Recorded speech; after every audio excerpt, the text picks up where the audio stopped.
Welcome to MiConvert.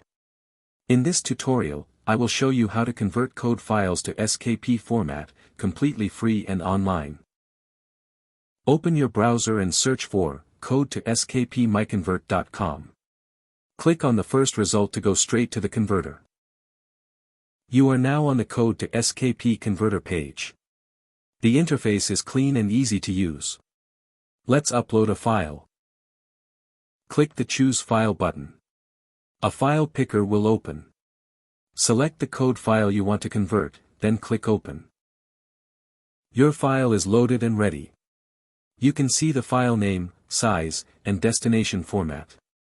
Click Convert now to start the conversion. The conversion is in progress.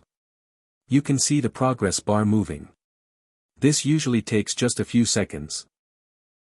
Done. Your file has been successfully converted. Click Download to save the SKP file to your computer. That's it. Visit MiConvert.com for more free conversion tools. Subscribe for more tutorials. Thanks for watching.